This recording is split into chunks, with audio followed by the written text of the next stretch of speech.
All right, guys, new intro here for the Bear Pack. Let's take a look at our subscription goal. We are sitting at almost 9,300. We need 700 more subs to hit that 10K goal to give that $1,000 giveaway. And then we have 12K subs coming up to send a couple people to some games of their choice. Trey, let's take a look at that leaderboard. Dennis Burns is at the top. We have Kellen on this week. He's doing a great job so far, but that is the leaderboard right now. If you see your guys' name, reach out to us.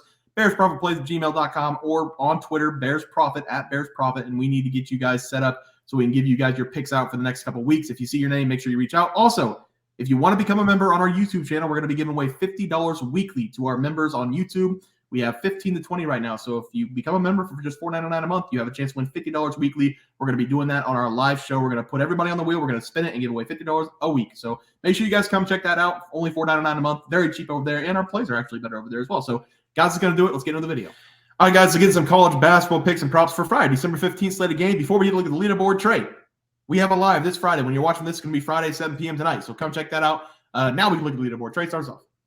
Yeah, guys, at the moment, I am 0 for 0. My game just tipped off. I gave out Drake minus 21.5 against Grambling. I'm not scared about this big spread here. While you guys are going to be watching this video tomorrow, you'll know this already cashed. That's how confident I am.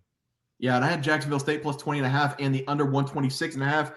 38 to 30 at the half. A little bit more high scoring than I thought it was going to be, but Jacksonville State's hanging in there, only down by 8. We need 58 points to be scored in the second half. Very doable for these two teams. So hopefully go 2-0 there. Trey, let's take a look at the plays for tomorrow. Have you start us off? Yeah, guys, I'm going to go with the last game on the slate here. So you're going to have to stay up to watch it. But give me the Portland State at San Diego game. These late night games, they're always entertaining, and I don't think this game's going to be any different. But give me the home team here. I'm going to take the point. I'm going to take San Diego. I'm going to buy a half point, take them at plus 1.5 to avoid a push if it does happen. But I do fully expect San Diego to win this game straight up because I think that they're easily just the better team. And the first reason is they own this matchup against Portland State. They've played each other twice over the last handful of years. And San Diego, they won both of those matchups pretty easily. And I expect them to keep that momentum going this year in this game. And the second reason is I just think they're simply the better team and they're at home. San Diego, they entered this game with a perfect 6-0 home record. And they're playing some very elite basketball at home too. Because in those 6 wins, they've been winning those games by an average score of 78 to 67. So they've been scoring some points, and their defense has been showing up too. And I think that they're going to show up here in this home game as well, because one of those home games that they won was a 5-point victory against a Power 5 school in Arizona State. So this San Diego team, they are no joke, and I expect them to show up here. And this Portland State team, they're just not really inspiring for me. I did bet on them probably a month ago in their rivalry game against crosstown rival Portland, and they did win that game for us. But at the end of the day, I just think San Diego is better because in Portland State's last game, they barely beat a Division II school while they were at home even in that game, and they beat George Fox University by 6 points. So I expect San Diego to kind of control this home game from the start. Give me San Diego plus 1.5 against Portland State. I like that one for my play today. I'm going to be looking at a top 10 matchup between the UConn Huskies and the Gonzaga Bulldogs. I'm going to take the Huskies here on the road. Minus 4.5 is the play. I really like the Huskies tonight going on the road against Gonzaga because they have everything that they need to match up with this Gonzaga team. They score a ton of points, and they have 2 guys down low who can stop Ike. Clennigan is 7'3" monster down low. He's scoring 13 points per game. They also have a 6'8" forward, Caravan, who's averaging 15.6 points per game. Ike is a very physical player, but with the Huskies having 2 guys down there, I think Gonzaga is going to have to get a lot of their points from up top. The 2 leading scorers this season for Gonzaga are the 2 big men, Ike and Watson. Both those guys play on the block. Gonzaga does have a couple good shooters with Hickman and Nembhard outside, but those guys are pretty inconsistent from the field, especially Nembhard, who's only shooting 40% this year from the field and 19% from deep. Neither team in this matchup has a great bench, but if we're just looking at the starting 5, the Huskies are the far better squad here. UConn has played at number 5 Kansas and number 9 North Carolina in 2 of the last 3 games, splitting those games, losing to Kansas. We were able to watch that entire game against Kansas. They were nearly down by 20 points, and they made a huge comeback, almost took the game late with a 3. That's not easy to do in Allen Fieldhouse. They also beat up on North Carolina by 11 points, so they are battle-tested.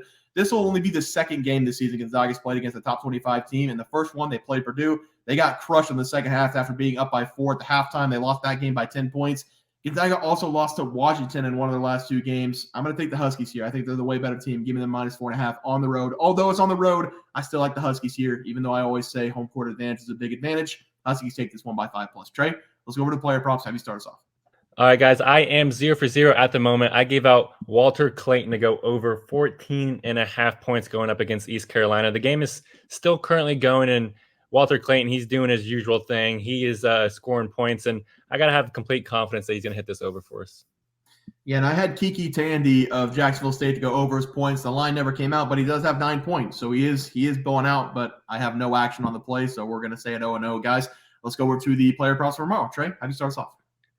Yeah, I'm going to take a guy that Bear was just talking about. Give me Graham EK to go under his PRAs versus UConn. I really love this under for Graham in this game because he's been a guy for Gonzaga that has been making plays all season long, but boy, does he lumber around. He's 6'9", 240 pounds, but I would have to say he's probably bigger than 240, and that forces him to just not play a ton of minutes. It's kind of weird. He leads Gonzaga in points per game and is second barely in rebounds per game, but he only plays 22 minutes per game, which is only 5th highest on the team. And all the other starters are averaging 30 plus. He's the only one who's averaging barely in the 20s. So it kind of makes me confused. But I think that's probably because his conditioning isn't there because he's only averaging around 2 fouls per game. So it's not like he gets himself into foul trouble. But I do think that EK, he's going to find himself struggling to find his shot in this game. That's because, like Bear said, this Huskies defense is legit, especially in the paint. They're very suffocating. Like Bear also said, they have a ton of size that they can throw out EK throughout this game. UConn, they have a 7'2" center that plays 21 minutes per game. They also have a 6'10" power forward that plays 18 minutes per game. And they also have a starting power forward that plays 30 minutes per game. That's 6'8".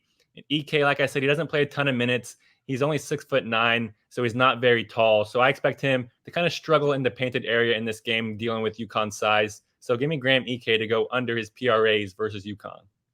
I like it, Trey. I like it for my play today. I'm going to take Triston Newton of the Huskies going up against Gonzaga. Triston Newton is the senior leader for this team. So far this year, he's been averaging close-ish to a triple-double. He has 17 points per game to go along with 7.2 rebounds and 6.1 assists per game. He's shooting nearly 48% from the field, and he's been a monster over the last several games for the Huskies.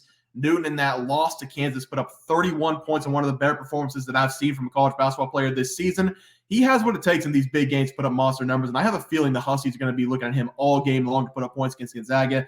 In the last 5 games, he's gone over 14-plus points in all 5 of those games, and this line's probably going to come out at 16.5 to 17.5 because he's averaging 17 this season. I can have at least 20-plus in this game. Should be a great environment going up against Gonzaga. Give me Triston Newton over his points as the play. Trey, let's go to the graphic. How do you start us off? Yeah, guys, I give out San Diego here plus 1.5 against Portland State. I feel like they're just a better team. They're at home, so they're going to win this game straight up. And I'm also going with Graham EK to go under his PRAs versus UConn. He's a great player. He just doesn't play a ton of minutes, and I think he's going to struggle to find a shot in this game. So I love that play. Yeah, but I'm going to take the Huskies minus 4.5. I believe the line is now, but I'll take it at 5.5. I don't care. I think they win that game by at least 6 or 7. And then I like Triston Newton over his points again. Probably going to get it at 16.5 because he's averaging 17, but I like him to have 20-plus points in this game. But guys, that's going to do it for NCAA basketball plays and props for Friday, December 15th slate of games. If you guys enjoyed the content, please be sure to drop a like on this video and subscribe to the channel below. We'll see you guys next video, and thanks for watching. We had multiple questions this morning about how to become a member for the YouTube channel. Let's do that really quick tutorial. You're going to go to youtube.com. You're going to go to Bears Profit Plays. You're going to search it in. You're going to hit our thing. There's a join button right just to the right of subscribe. You can click that. There's 2 options. You have the Bear Pack for $4.99. That gives you access to YouTube member plays. And then you have the Bear Pack Gold for $7.99 a month. That gives you access to our member plays on YouTube, and it gives you a 1-month membership to our website, bearsprofitplays.com. So if you get the Bear Pack Gold, you save yourself $2 a month, a little bit cheaper if you want to do that. But that is the tutorial for anybody that needed it. We had multiple questions today through email about how to do it, and it wasn't working. But if you want to know, there it is right there. Trey,